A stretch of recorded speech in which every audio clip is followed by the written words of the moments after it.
Welcome to This Explainer. Okay, today we are diving straight into feminism. Now, I know for a lot of folks, it's just a cultural buzzword, right? Or maybe a hashtag you see heavily debated on social media. But today we're going to step away from all those internet arguments. We're going to explore its rich, complex, and honestly deeply fascinating ideological roots. We're going to treat this strictly as a political ideology, breaking down its core themes and the really interesting ways its various traditions have developed over time. But before we even jump into the history, I want to plant a really provocative thought in your mind. Is biology destiny, or is it a political construct? This one single question is literally the ultimate fault line for everything we're about to discuss today. It's kind of the central puzzle that different feminist thinkers have tried to solve in wildly different ways. So keep that question right in the back of your mind as we unpack all this material. So here's our roadmap to help us peel back the layers of this ideology. We're going to start with the waves of feminism, then move into redefining the political sphere, followed by sex, gender, and patriarchy. After that, we'll look at equality versus difference, and finally, we'll break down three distinct feminist traditions. All right, Section 1, the waves of feminism. Let's get a historical overview. So, first wave feminism actually kicked off way back in the mid-19th century, and their primary goal? Female suffrage. These activists strongly believed that securing the right to vote was the ultimate key to ending discrimination. And we did hit a massive milestone with the US 19th Amendment in 1920. But you know what's surprising? Winning the vote actually led to a pretty quiet period. People kind of thought the job was done. It wasn't until the 1960s that the second wave really exploded. This was driven by writers like Betty Friedman, who started highlighting the deep, unspoken frustrations of domestic life. Basically, the second wave realized that legal rights alone just didn't fix the underlying societal issues. But, long before these organized waves even existed, Mary Wollstonecraft was busy completely shifting the paradigm of her entire era. Writing against the explosive backdrop of the French Revolution back in 1792, she published A Vindication of the Rights of Women. She boldly demanded education and proved that women were rational creatures entitled to the exact same privileges as men. She was essentially laying the philosophical groundwork for that entire first wave. Moving on to Section 2, redefining the political sphere. Let's talk about the public and private divide. Historically, society was divided into two completely separate spheres, and they were divided by a metaphorical front door. You had the public man, who was out involved in politics, education, careers, and art, and then you had the private woman, who was restricted to the family, caring, and domestic work. Traditional political theory literally stopped right at that front door. Whatever happened inside the house, who did the dishes, who raised the kids, that was considered entirely unexamined, non-political space. Well, second-wave feminists kicked that front door wide open. Kate Millett completely redefined politics as, and I quote, power-structured relationships, arrangements whereby one group of persons is controlled by another. Think about what that actually means for a second. Politics isn't just the government or what happens in a voting booth anymore. It is everywhere there is social conflict. The personal suddenly became deeply, undeniably political. Which brings us to Section 3, sex, gender, and patriarchy. These are the core feminist themes.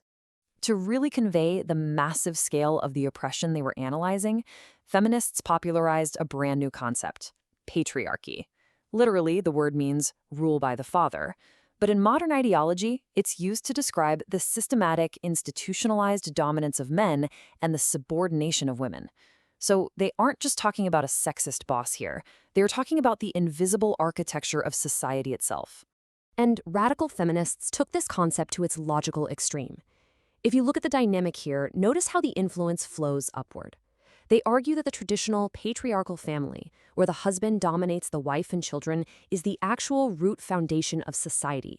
Those domestic dynamics literally reproduce and prop up the entire overarching system of male power in public life, education, and work. So, to combat this pervasive system, feminists made a monumental theoretical leap. They fundamentally decoupled biology from destiny. They said, okay, sex refers to biological, unalterable facts of nature, right? Like the capacity to bear children. But gender? That refers to the social and cultural roles ascribed to us. By arguing that gender is just a politically constructed set of rules and stereotypes, they prove society's norms aren't just natural. And hey, if they aren't natural, that means they can be dismantled. All right, Section 4, equality versus difference. This is where we debate the end goal. Now, untangling sex and gender actually triggered some massive internal debates over the ultimate goal of the movement itself. On one side, you have equality feminism. They want to transcend biology entirely to achieve a sort of genderless personhood, where your sex is completely irrelevant to your social role. They see biological difference essentially as a tool of oppression. But difference feminism strongly disagrees. They warn that seeking equality in that way just means trying to act like men. Instead, they proudly embrace biology, championing essential inherent female characteristics like empathy, creativity, and caring. Let's move to Section 5, 3 Feminist Traditions and How the Movement Splintered.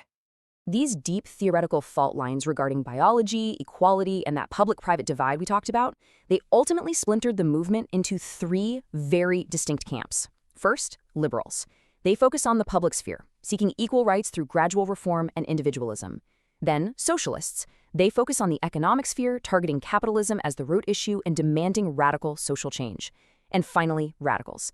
They focus on the private sphere, targeting patriarchy itself and calling for a massive sexual revolution to truly transform personal life.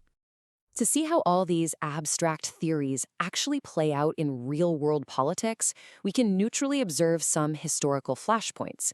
A prime example of this is the intense fight over the legalization of abortion in the 1970s.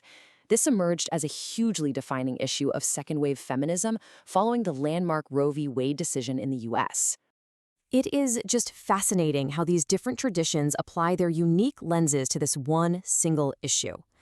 Liberals frame abortion primarily in terms of individual freedom of choice and personal rights, hence the term pro-choice.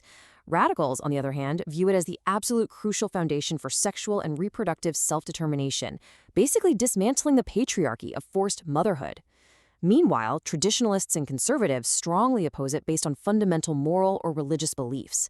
So you can see how the underlying ideology strictly dictates the political stance. As we wrap up this explainer, I want to leave you with this final, lingering thought. If the personal is political, where exactly does politics end? From Mary Wollstonecraft's early demands for education to the radical redefining of the household, feminism challenges us to look at our everyday lives, even down to who makes the coffee in the morning, through a completely different lens. Thank you so much for joining me to unpack the fascinating structure of feminist ideology today. Keep questioning and keep learning.